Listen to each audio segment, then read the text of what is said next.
నమస్తే, welcome to new TV Telugu. Andhra Pradesh రాష్ట్ర ముఖ్యమంత్రి నారా చంద్రబాబు నాయుడు ఇప్పుడు ఒక కీలకమైనటువంటి అంశంపై ఫోకస్ పెట్టారు. అదేంటంటే గత 5 ఏళ్లలో వైఎస్ఆర్సీపీ అధికారంలో ఉన్నప్పుడు రాష్ట్రంలో నెలకొన్నటువంటి పరిస్థితులు, ప్రధానంగా శాంతి భద్రతలకు సంబంధించి ఇది ఒక ముఖ్యమైనటువంటి అంశంగా ఇప్పుడు తెలుగుదేశం పార్టీ వర్గాల్లో చర్చ జరుగుతుంది. 5 ఏళ్లలో తెలుగుదేశం పార్టీ నాయకులు కార్యకర్తలపై పెట్టినటువంటి కేసులు సుమారు 3000కు పైగా ఉన్నాయట, చిన్నవి పెద్దవి అన్నీ కలిపి. ఇలాంటి సందర్భంలో కావాలని ఉద్దేశపూర్వకంగా రాజకీయ కుట్రల్లో భాగంగా తెలుగుదేశం పార్టీ నాయకులను కానీ కార్యకర్తలను కానీ ఆ యొక్క చేసేటువంటి కార్యక్రమాలు వాటన్నిటినీ అణిచివేతకు గురి చేయాలి, వారిని మానసికంగా వేధించాలి అనే లక్ష్యంతో వైఎస్ఆర్సీపీ పనిచేసింది. దీనికి సంబంధించి రాష్ట్ర వ్యాప్తంగా ఆయా ముఖ్యమైనటువంటి నియోజకవర్గాల్లో, అంటే తెలుగుదేశం పార్టీ ఎక్కడైతే బలంగా ఉందో అటువంటి ప్రాంతాల్లో కేడర్ని బలహీనపరచాలి, ఆ దిశగానే అడుగులు వేశారని, దానిలో భాగంగానే కేసులు కూడా పెట్టడం జరిగింది అనేది ఇక్కడ ముఖ్యమైనటువంటి అంశంగా మారింది. దీనికి సంబంధించి ఉన్నతాధికారులకు చాలా కీలకమైనటువంటి ఆదేశాలు జారీ చేశారు ముఖ్యమంత్రి నారా చంద్రబాబు నాయుడు. అవేంటంటే 5 ఏళ్లలో టార్గెట్ టీడీపీ అన్నట్లు టీడీపీ నాయకులు కార్యకర్తలపై పెట్టినటువంటి కేసుల వివరాలు, వాటి స్టేటస్ ఇప్పుడు ప్రస్తుతం ఎటువంటి స్థితిలో ఉన్నాయి అనేది, అలాగే మొత్తం మీద ఎంతమంది జైలుకు వెళ్ళారు, కొన్ని సందర్భాల్లో అయితే వైఎస్ఆర్సీపీకి సంబంధించినటువంటి మనుషులుగా చెప్పుకునే గూండాలు కొంతమంది తెలుగుదేశం పార్టీ నాయకులపై కార్యకర్తలపై దాడులు చేయటం, వారిని హతమార్చడం కూడా జరిగింది. ఇటువంటి నేపథ్యంలో రాయలసీమ ప్రాంతంలో 5 ఏళ్లలో దాదాపు 450 మంది వరకు ఈ యొక్క దాడుల్లో తెలుగుదేశం పార్టీ నాయకులు కానీ కార్యకర్తలు కానీ అభిమానులు కానీ చనిపోయారు. దీనికి సంబంధించి ముఖ్యమైనటువంటి అంశంగా దీనిపై ఒక చర్చ జరుగుతుంది. ముఖ్యమంత్రి హోదాలో పార్టీని పరిరక్షించుకోవాలి, పార్టీలో ఉన్నటువంటి కేడర్ని ఎక్కడా కూడా బలహీనపరచకూడదు, మరింతగా బలోపేతం చేయాలి. దానికి సంబంధించినటువంటి కార్యాచరణ ఏ విధంగా మనం ముందుకు తీసుకువెళ్ళాలి, ఒక పక్కన రాష్ట్ర ప్రభుత్వానికి సంబంధించి ప్రజలకు ఎలాంటి పాలన అందించాలి, ఎటువంటి సంక్షేమ పథకాలు మనం అమలు చేయాలి, ఎన్నికలకు ముందు ఇచ్చినటువంటి హామీలు కానీ వాగ్దానాలు కానీ నెరవేర్చే క్రమంలో వాటికి ప్రాధాన్యత ఇవ్వాలి. అవి చూసుకుంటూనే పార్టీ కార్యకలాపాలు కూడా ఇక్కడ చాలా ముఖ్యమైనటువంటి అంశంగా మారింది.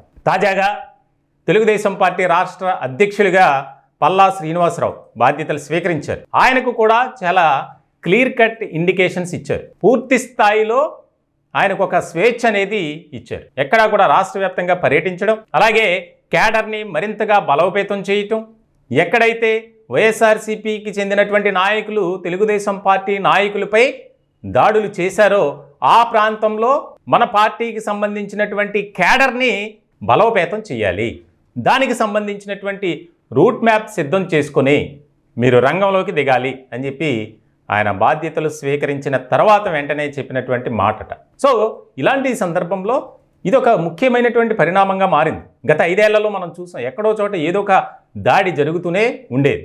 వైఎస్ఆర్సీపీ వాళ్ళు చేశారా లేకపోతే ఎవరు చేశారా అనేది అది క్లియర్గా తెలియనప్పటికీ కొన్ని సందర్భాల్లో అయితే డైరెక్ట్గా వైఎస్ఆర్సీపీ నేతలే అక్కడ సీన్లో ఉండటం, వారిని అరెస్ట్ చేయటం, అదుపులో తీసుకోవడం జరిగింది.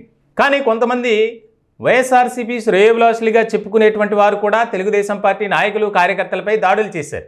ఇటువంటి సందర్భంలో ఎన్నో ఘటనలు, ఎంతోమంది మృతి చెందడం కూడా జరిగింది. ఇలాంటి నేపథ్యంలో ఇది ఒక ముఖ్యమైనటువంటి పరిణామంగా మారింది.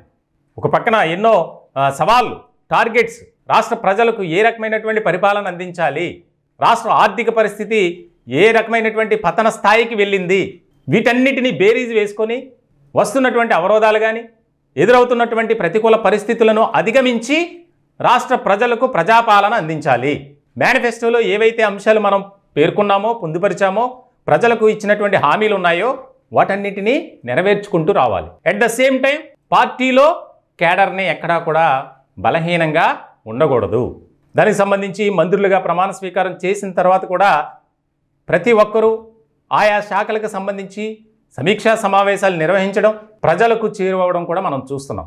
ఇటువంటి సందర్భంలో మంత్రిగా ప్రమాణ స్వీకారం చేసిన తర్వాత బాధ్యతలు స్వీకరించిన తదుపరి నారా లోకేష్ ప్రజా దర్బార్ అని చెప్పి ఒక కార్యక్రమం ద్వారా అనేక రకాలుగా వినతులు వెంటనే పరిష్కారం కూడా చేస్తున్నారు. ఇటువంటి సందర్భంలో ఎక్కడా కూడా వివాదాలకు తావివ్వకూడదు.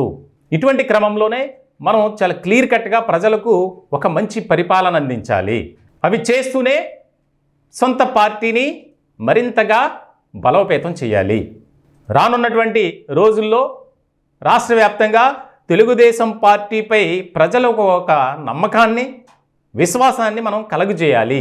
దానికి సంబంధించి ఇప్పటి నుంచే క్షేత్రస్థాయిలో ప్రతి గ్రామంలో, మండలంలో, జిల్లా స్థాయిలో, నియోజకవర్గ స్థాయిలో కలిసికట్టుగా ఐక్యంగా పార్టీని బలోపేతం చేయటానికి పనిచేయాలి.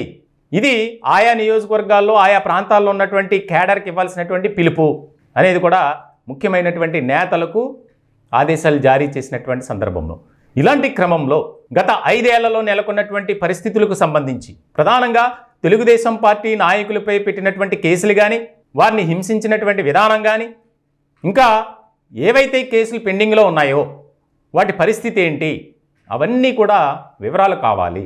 దానికి సంబంధించి త్వరలోనే తెలుగుదేశం పార్టీ నాయకులు, కార్యకర్తలపై పెట్టినటువంటి కేసులను కూడా ఎత్తివేయటానికి ముఖ్యమంత్రి నారా చంద్రబాబు నాయుడు కీలకమైనటువంటి నిర్ణయాలు తీసుకునే అవకాశాలు అయితే స్పష్టంగా కనిపిస్తున్నాయి. మొత్తానికి ఇవన్నీ తెలుసుకొని ఎవరైతే ఉద్దేశపూర్వకంగా ఆయా ప్రాంతాల్లో తెలుగుదేశం పార్టీ నాయకులపై, కార్యకర్తలపై కేసులు పెట్టినటువంటి వైఎస్ఆర్సీపీ నేతలు ఉన్నారో వారిపై కూడా చర్యలు తీసుకోవాలి. వారిపై కేసులు పెట్టాలి. దానికి సంబంధించి ఒక కమిటీని ఫామ్ చేయటం, ఆ కమిటీ ఇచ్చేటువంటి నివేదిక ఆధారంగా ఎలాంటి చర్యలు తీసుకోవాలి, ఎవరెవరు ఎటువంటి కార్యక్రమాలకి పురుకొల్పారు, ఎలాంటి కేసులు పెట్టారు, ఏ విధంగా హింసించారు, మానసికంగా శారీరకంగా వేధించినటువంటి ఆ వివరాలన్నీ కావాలని చెప్పి ముఖ్యమంత్రి నారా చంద్రబాబు నాయుడు అధికారులకు ఆదేశాలు జారీ చేశారు. 2-3 రోజుల్లోనే దీనికి సంబంధించి పూర్తి స్థాయి నివేదిక ముఖ్యమంత్రికి చేరే అవకాశాలు కూడా కనిపిస్తున్నాయి. తదుపరి రంగంలోకి దిగి దానికి సంబంధించినటువంటి కార్యాచరణ ప్రారంభం కాబోతుంది అనేది విస్తృత స్థాయిలో చర్చ అయితే బాగా జరుగుతోంది.